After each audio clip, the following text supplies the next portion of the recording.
Hi friends, welcome to Adarsh's kitchen. ಬನ್ನಿ friends, ಇವತ್ತಿನ ವಿಡಿಯೋದಲ್ಲಿ ಮಟನ್ ಸಾಂಬಾರ್ನ ಹೇಗೆ ಮಾಡೋದು ಅಂತ ನೋಡೋಣ. ಅದಕ್ಕಿಂತ ಮುಂಚೆ ನಮ್ಮ ಚಾನಲ್ಗೆ ಸಬ್ಸ್ಕ್ರೈಬ್ ಮಾಡಿರೋರು ಎಲ್ರಿಗೂ ಥ್ಯಾಂಕ್ಸ್. ಸಬ್ಸ್ಕ್ರೈಬ್ ಮಾಡದೆ ವಿಡಿಯೋನ ನೋಡ್ತಾ ಇದ್ರೆ ಈಗಲೇ ಸಬ್ಸ್ಕ್ರೈಬ್ ಮಾಡ್ಕೊಳ್ಳಿ. ವಿಡಿಯೋ ನೋಡಿದ್ಮೇಲೆ ಒಂದು ಲೈಕ್ ಮಾಡೋದನ್ನ ಮರಿಬೇಡಿ.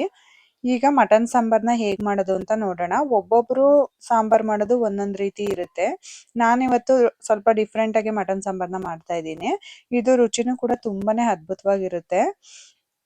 ನೀವು ಒಂದ್ಸಲ ಟ್ರೈ ಮಾಡಿ ನೋಡಿ. ಈಗ ಮಟನ್ ಸಾಂಬಾರ್ನ ಹೇಗೆ ಮಾಡೋದು ಅಂತ ನೋಡೋಣ. ನಾನಿಲ್ಲಿ 1 kg ಮೇಕೆ ಮಟನ್ನ ತಗೊಂಡಿದ್ದೀನಿ.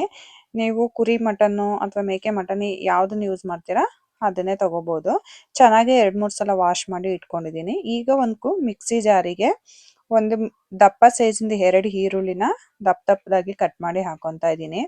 1 ದಪ್ಪ ಗೆಡ್ಡೆ, 1 ಬೆಳ್ಳುಳ್ಳಿ, 1-2 ಇಂಚಷ್ಟು ಶುಂಠಿ, ಸ್ವಲ್ಪ ಕೊತ್ತಂಬರಿ ಸೊಪ್ಪು,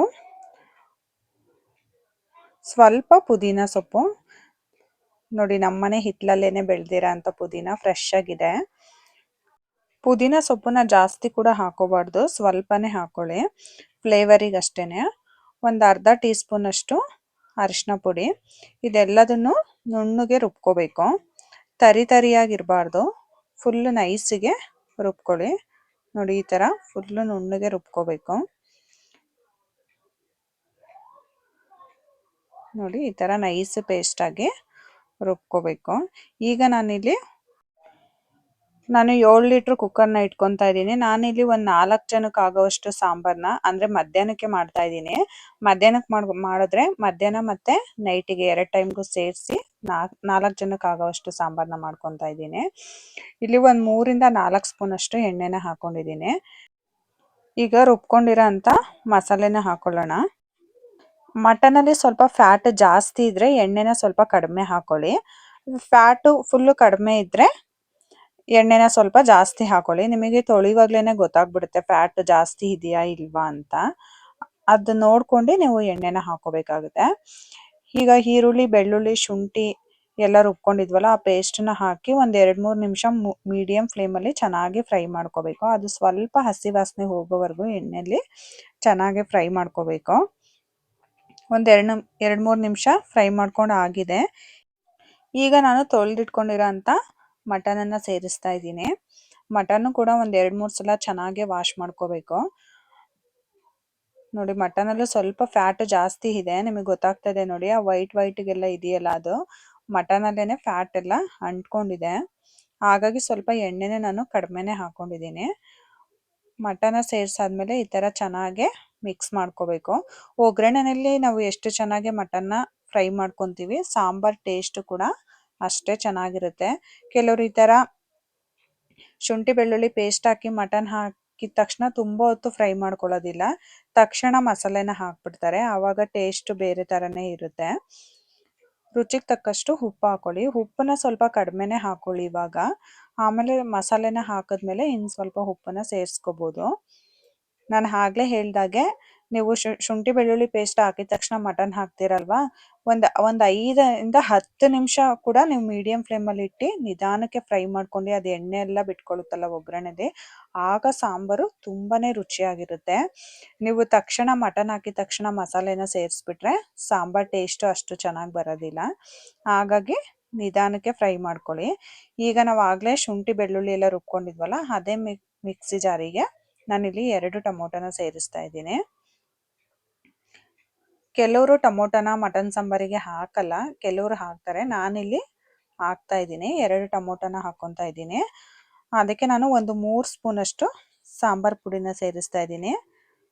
ನಾನಿಲ್ಲಿ ಮನೇಲಿ ಮಾಡ್ಕೊಂಡಿರೋ ಅಂಥ ಸಾಂಬಾರ್ ಪುಡಿನೇ ಸೇರಿಸ್ತಾ ಇದ್ದೀನಿ. ನಿಮ್ಮ ಹತ್ರ ಸಾಂಬಾರ್ ಪುಡಿ ಇಲ್ಲ ಅಂದರೆ ನೀವು ಅಂಗಡಿಯಲ್ಲಿ ಸಿಗೋವಂಥ ಸಾಂಬಾರ್ ಪುಡಿನಾದ್ರು ಯೂಸ್ ಮಾಡ್ಬೋದು.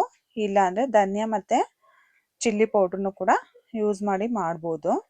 ನಾನಿಲ್ಲಿ ಟೊಮೊಟೊ ಮತ್ತು ಸಾಂಬಾರ್ ಪುಡಿ ಎರಡನ್ನೂ ರುಬ್ಕೊತಾ ಇದ್ದೀನಿ. ಸ್ವಲ್ಪ ನೀರನ್ನು ಸೇರಿಸಿ ರುಬ್ಕೊತಾ ಇದ್ದೀನಿ.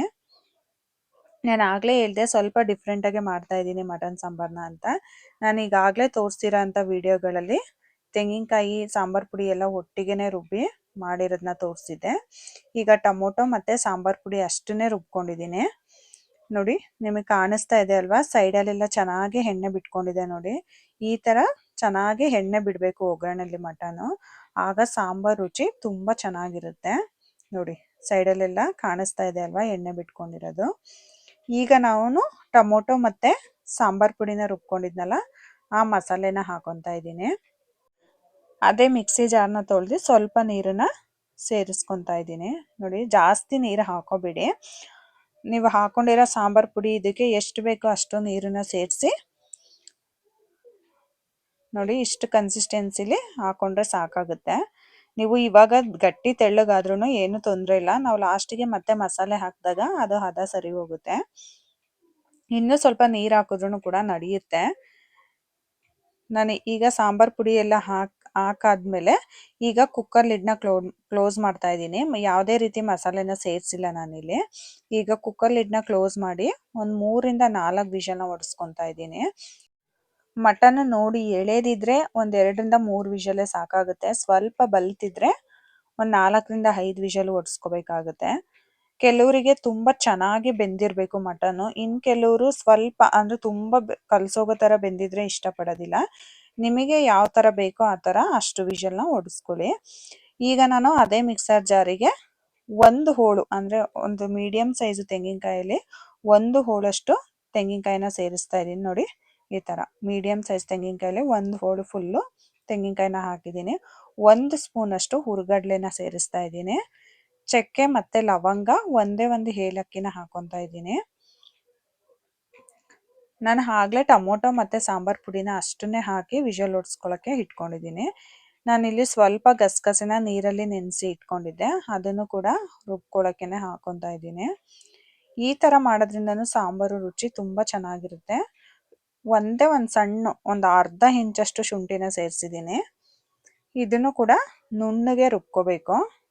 ನೋಡಿ ಫುಲ್ಲು ನೈಸ್ ಪೇಸ್ಟಾಗಿ ರುಬ್ಕೋಬೇಕು. ತೆಂಗಿನಕಾಯಿ ಎಲ್ಲ ತರಿ ತರಿಯಾಗಿದ್ದರೆ ಸಾಂಬಾರು ಚೆನ್ನಾಗಿರೋದಿಲ್ಲ. ಒಂಥರ ಅಂದರೆ ಸಾಂಬಾರ್ ಕನ್ಸಿಸ್ಟೆನ್ಸಿ ಗಟ್ಟಿಗೆ ಈ ಥರ ಎಲ್ಲ ಬರಲ್ಲ. ಅದೇ ಒಂಥರ ಅಂದರೆ ಚೆನ್ನಾಗಿರಲ್ಲ. ಕಾಯೆಲ್ಲ ಮೇಲೆ ತೇಲ್ದಂಗೆ ಅನ್ನಿಸ್ತಾ ಇರುತ್ತೆ. ಹಾಗಾಗಿ ನೈಸ್ಗೆ ರುಬ್ಕೋಬೇಕು. ಇದು 4 ವಿಷಲ್ ಹೊಡಿಸಿ ಕುಕ್ಕರು ಫುಲ್ಲು ತಣ್ಣಗಾಗಿದೆ. ಈಗ ಕುಕ್ಕರ್ ಲಿಡ್ನ ಓಪನ್ ಮಾಡ್ತಾ ಇದ್ದೀನಿ. ನೋಡಿ ಮಟನ್ ಎಲ್ಲ ತುಂಬ ಚೆನ್ನಾಗಿ ಬೆಂದಿದೆ. ಈಗ ನಾವು ತೆಂಗಿನಕಾಯಿನ ರುಬ್ಕೊಂಡಿದ್ವಲ್ಲ ಆ ಮಸಾಲೆನ ಸೇರಿಸ್ತಾ ಇದ್ದೀನಿ. ಈಗ ನಿಮಗೆ ಸಾಂಬಾರು ಯಾವ ಕನ್ಸಿಸ್ಟೆನ್ಸಿಗೆ ಬೇಕೋ ಅಷ್ಟು ನೋಡಿ ನೀರನ್ನ ಸೇರಿಸ್ಕೊಳ್ಳಿ. ನಿಮಗೆ ಗಟ್ಟಿಗೆ ಬೇಕಂದರೆ ಗಟ್ಟಿಗೆ ಮಾಡ್ಕೊಳ್ಳಿ, ಇಲ್ಲ ತೆಳ್ಳಗೆ ಬೇಕಂದರೆ ತೆಳ್ಳಗೂ ಕೂಡ ಮಾಡ್ಕೋಬಹುದು. ನಿಮಗೆ ಯಾವ ಕನ್ಸಿಸ್ಟೆನ್ಸಿಗೆ ನೋಡ್ಕೊಂಡು ಅಷ್ಟು ನೀರನ್ನು ಸೇರಿಸ್ಕೊಳ್ಳಿ. ಉಪ್ಪು ಖಾರ ಎಲ್ಲ ಚೆನ್ನಾಗಿ ಹಿಡಿದಿರುತ್ತೆ ಮಟನ್ನು, ಮತ್ತು ಮಟನ್ ಕೂಡ ತುಂಬ ಚೆನ್ನಾಗಿ ಬೆಂದಿರುತ್ತೆ. ನಾವು ಫಸ್ಟೇ ತೆಂಗಿನಕಾಯಿನ ಮಸಾಲೆನ ಹಾಕಿ ಮಾಡೋದು ಅದೇ ಒಂಥರ ರುಚಿ ಬರುತ್ತೆ ಸಾಂಬಾರು. ನಾವು ಬರೀ ಖಾರದಲ್ಲೇ ನಾವು ಮಟನ್ನ ಬೇಯಿಸ್ಕೊಂಡು ಚೆನ್ನಾಗಿ ಆಮೇಲೆ ತೆಂಗಿನಕಾಯಿ ಮಸಾಲೆನ ಹಾಕೋದು ರುಚಿ ಇನ್ನೊಂದು ಸ್ವಲ್ಪ ಡಿಫ್ರೆಂಟಾಗಿರುತ್ತೆ. ಇದು ರುಚಿ ಕೂಡ ತುಂಬಾ ಅದ್ಭುತವಾಗಿರುತ್ತೆ.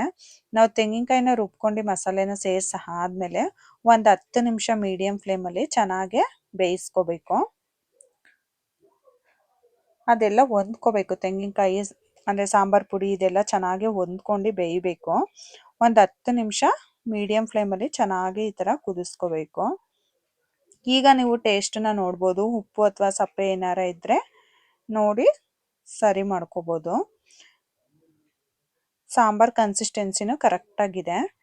ಈಗ ನಾನು ಲಾಸ್ಟಿಗೆ ಸ್ವಲ್ಪ ಕೊತ್ತಂಬರಿ ಸೊಪ್ಪನ್ನು ಸೇರಿಸ್ತಾ ಇದ್ದೀನಿ. ಕೊತ್ತಂಬರಿ ಸೊಪ್ಪನ್ನ ಹಾಕಿದ್ಮೇಲೆ ಒಂದು 2 ನಿಮಿಷ ಮೀಡಿಯಮ್ ಫ್ಲೇಮಲ್ಲಿ ಬೇಯಿಸಿ ಗ್ಯಾಸ್ನ ಆಫ್ ಮಾಡ್ಕೊತಾ ಇದ್ದೀನಿ.